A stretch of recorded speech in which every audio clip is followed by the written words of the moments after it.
پہلے آپ سے شروع کرتا ہوں پھر مسعود صاحب کی طرف جاؤں گا۔ بسم اللہ الرحمن الرحیم۔ دیکھیے مولا کائنات حضور اکرم تاجدار کائنات مولا کائنات کو حضور اکرم تاجدار کائنات صلی اللہ علیہ وسلم نے اپنا بھائی قرار دیا۔ جب مواخات مدینہ قائم ہو رہی تھی تو حضور نے کہا فلاں انصاری، فلاں مہاجر کا بھائی، فلاں فلاں کا بھائی، آخر میں حضرت علی کرم اللہ وجہ الکریم رہ گئے۔ تو آنکھوں سے آنسو جاری ہو گئے کہ رسول نے مجھے کسی کا بھائی نہیں بنایا۔ تو پھر حضور کی جانب آنسوؤں سے بھری آنکھیں اٹھا کر دیتے ہیں یا رسول اللہ میں رہ گیا۔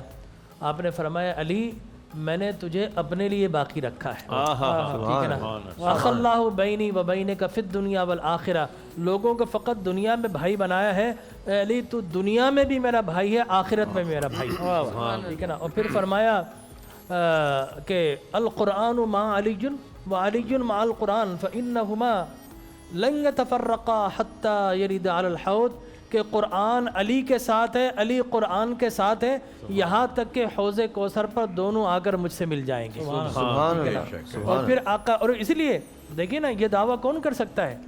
یہ اہل بیت نے کیا، حضرت علی نے کہا، اللہ نے فرمایا فَاسْأَلُوا أَهْلَ الذِّكْرِ إِن كُنتُمْ لَا تَعْلَمُونَ، تمہیں اگر کچھ معلوم نہ ہو تو اہل ذکر کے پاس آؤ۔ اہل علم نہیں کہا، اہل ذکر کے پاس، اس لیے عالم تو شیطان بھی تھا بڑا، معلم ملائکہ تھا، لیکن راندہ درگاہ ہو گیا۔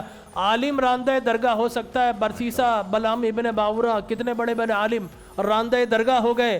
عالم تو بہک سکتا ہے لیکن کوئی اہل ذکر نہیں بہک سکتا، لہذا فرمایا کہ نحن اہل الذکر، ہم ہی تو اہل ذکر ہیں جن کے متعلق قرآن نے فرمایا۔ اسی طرح کہا نا کہ اللہ کی رسی کو حبل اللہ، اللہ کی رسی کو پکڑ لو، تو علی فرماتے ہیں، اور حضرت امام جعفر صادق کا بھی قول کہ ہم ہی حبل اللہ ہیں، جو رسی کہا گیا وہ ہم ہی تو رسی ہیں۔ تو ان کے مناقب کا کیا کہنا؟ حدیث مبارک میں ہے النظر علی وجہ علی عبادہ وذکر علی عبادہ، کہ علی کے چہرے کو تکنا بھی عبادت ہے اور ان کا ذکر کرنا بھی عبادت ہے۔ اور پھر حضور نے، میں بولتا ہوں حضرت علی کی قضیہ میں انشاءاللہ تحت اللفظ سناؤں گا آپ کو آگے چل کر، کل یا پرسوں جب بھی موقع ملا۔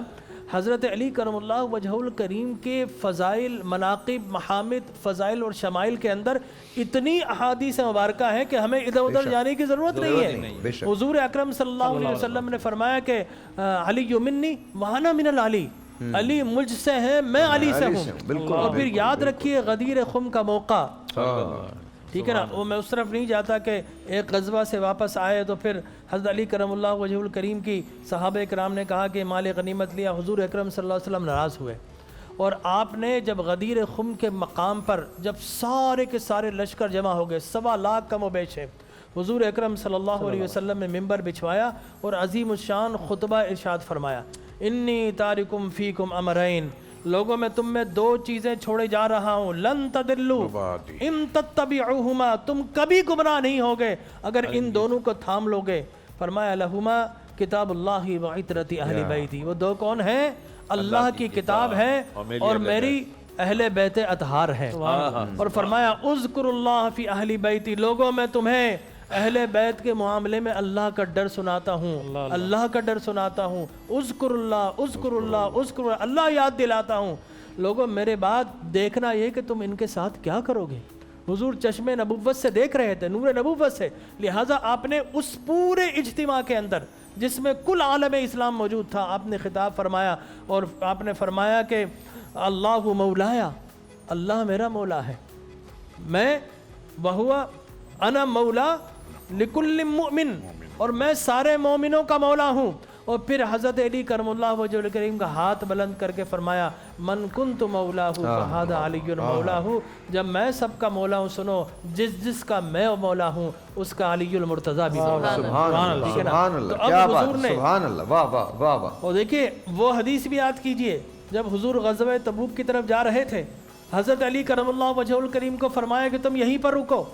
حضرت علی وہ تو فاتح خیبر، وہ تو اللہ کے حیدر اور شیر، وہ غزوے سے رہ جائیں، آنکھوں سے آنسو جاری ہو گئے۔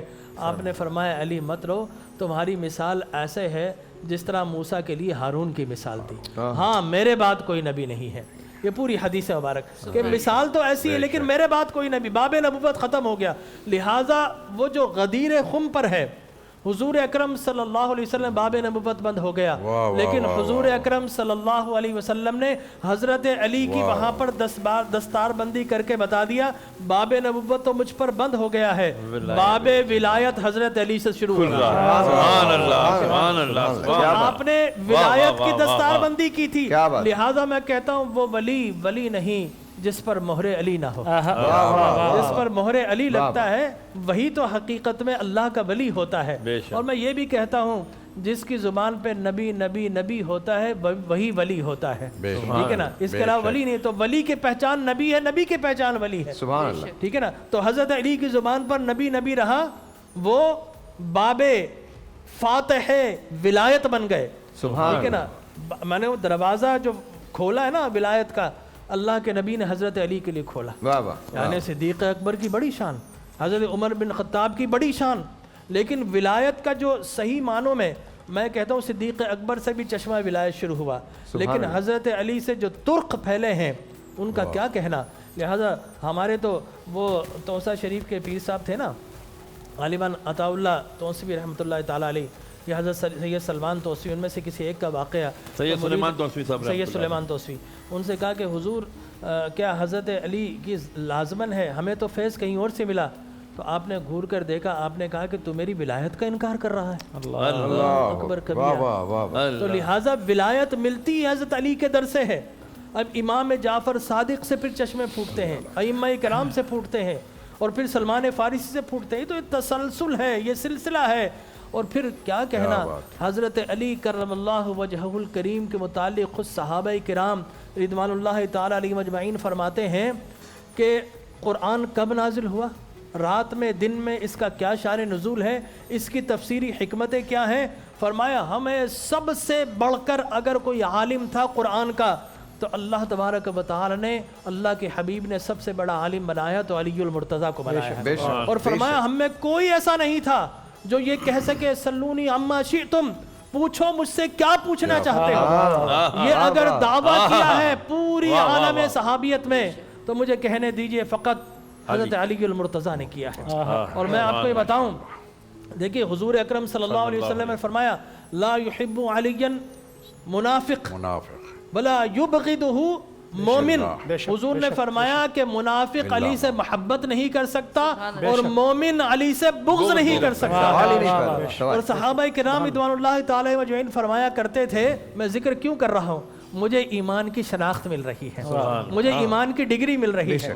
سونا مولا کائنات کے آخری بات، حضرت علی کرم اللہ وجہ الکریم کو دیکھ کر صحابہ کرام اور بالخصوص انصار صحابہ کرام وہ کہتے تھے کہ ہمیں اگر کسی کے نفاق کا شک ہوتا تو ہم اس کے سامنے حضرت علی کا ذکر چھیڑ دیا کرتے تھے۔ لہٰذا جس کا چہرہ علی کا ذکر سن کر بجھ جائے، سیاہ ہو جائے، تو فرمایا کہ ہم سمجھ جاتے تھے یہ منافق ہے، اور جس کا چہرہ ذکر علی سے کھل جائے تو ہم کہتے تھے یہ مومن ہے۔ تو کوڑا علی سے محبت نہیں کر سکتا اور سوہنا علی کا بغض نہیں رکھ سکتا۔ میں ایک حدیث مبارک سناؤں گا۔ ایک تو پہلے حضرت ابن عباس رضی اللہ تعالی عنہما فرماتے ہیں کہ پچھلی امتوں کو اس لیے اللہ تبارک و تعالی نے بادشاہ چھین لی کہ انہوں نے نبیوں کے ساتھ برا سلوک کیا، اور فرمائے اس امت کی بادشاہت اللہ اس لیے چھین لے گا کہ حضرت علی سے انہوں نے برا سلوک کیا۔ یاد رکھ لیجیے۔ تو کبھی کبھی ہماری ہلاکت بربادی دلمی کی حدیث مبارک ہے۔ اور پھر اسی طریقے سے حدیث مبارک ہے، حضور اکرم صلی اللہ علیہ وسلم کی کچہری لگی تھی، کچھ لوگ، ایک وفد آیا، وہ بیٹھ گیا، تھوڑی دیر میں حضرت علی آئے تو وہ بیٹھے بیٹھے ایک دم سے اٹھے چلے گئے، باہر گئے تو انہوں نے کہا کہ یار ہم کیوں اٹھ کر آ گئے، ہمیں خود بھی معلوم نہیں، بڑی شرمندگی کی وجہ کیا تھی، ریزن کیا تھا اس کے پیچھے، اور پھر واپس چلے گئے۔ تو اب حضور اکرم صلی اللہ علیہ وسلم نے فرمایا کہ واللہ ما ادخلہ وما اخرجتکم، خدا کی قسم نہ میں نے تمہیں داخل کیا نہ تمہیں نکالا تھا، بل اللہ یدخلہ واخرجتکم، یہ اللہ ہی ہے جس نے بغض علی کی وجہ سے تمہیں نکالا تھا، اور جب ملامت ہوئی تو اللہ پھر میری کچہری میں لے آیا۔ تو معلوم ہوا رسول اللہ کی کچہری میں بغض علی والا بیٹھ ہی نہیں سکتا ہے۔ رسول اللہ کی کچہری میں وہی بیٹھتا ہے محفل میں جس کے دل حضرت علی کی محبت سے، جس کے سینے روشن ہو جائے۔